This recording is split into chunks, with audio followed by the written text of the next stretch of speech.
not been easy for you, Gail, in that area of town, but together we are making a difference. And then Cassie Biddle, the ultimate consummate cheerleader for our restaurants. When our restaurants were suffering, you were there cheering on, but it was all because we were doing it together.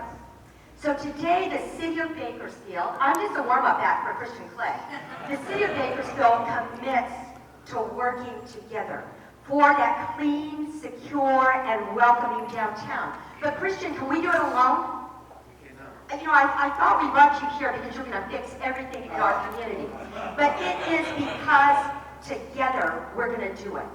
This morning when I was coming in, I met Michael, and Michael is homeless, and I know I saw a lot of other people who look just like Michael. And homelessness is the paramount issue facing California, not only Bakersfield, but it is the paramount issue. And I know it is impacting you in a major, major way. It is a humanitarian crisis, and it's impacting both persons experiencing homelessness, like Michael this morning, but it's also impacting you, the residents. It's impacting your quality of life. It's impacting our downtown businesses.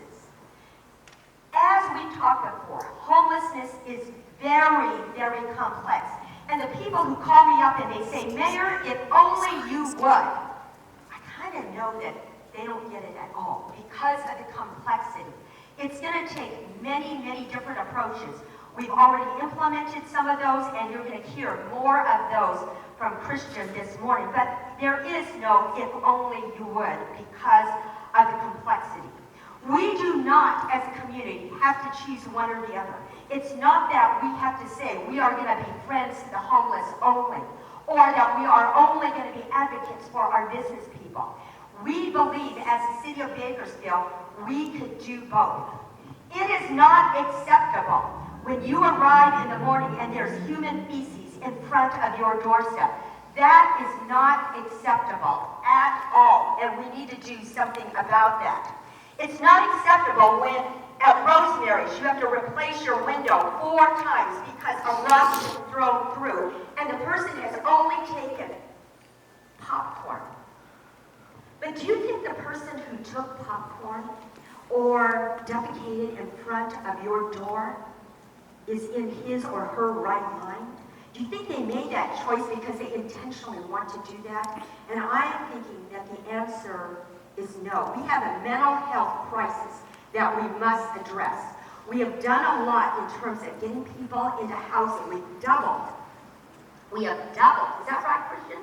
We have doubled our bed space, but yet we still see people out there. And so my commitment to you is that I am going to join our state legislators to do everything that I possibly can to continue to advocate.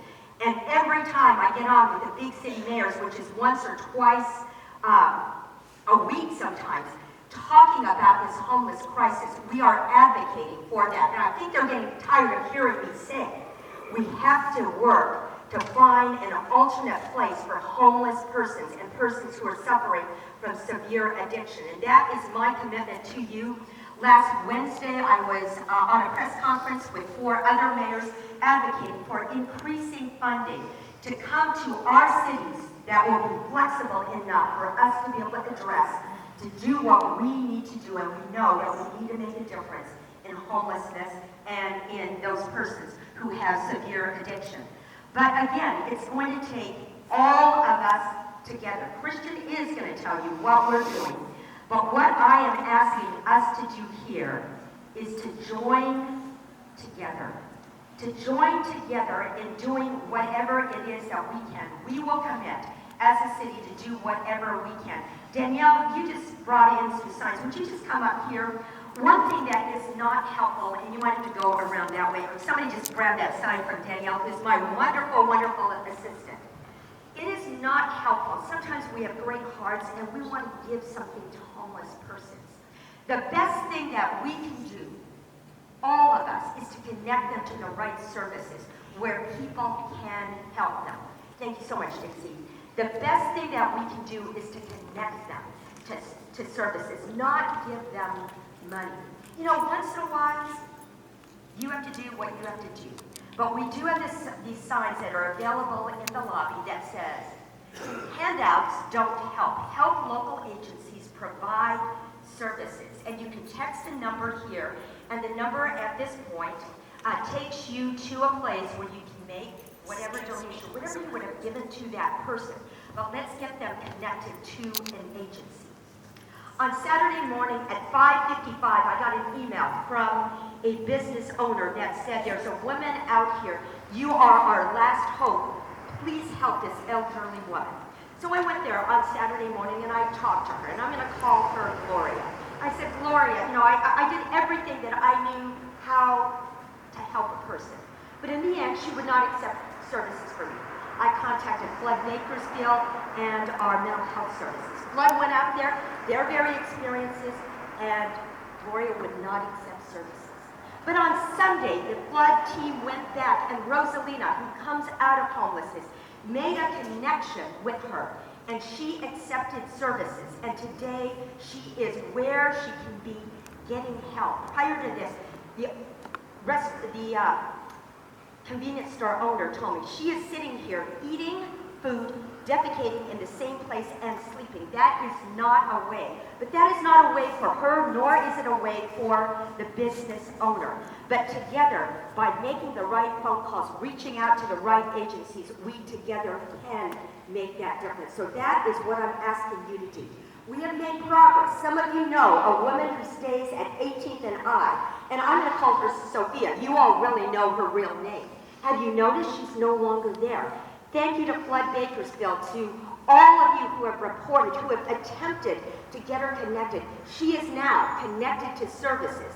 And the woman who is at the AT&T building, and I know, Roscoe, you are very, very concerned about her. She is now connected to services and is not out there any longer, because together we are making a difference.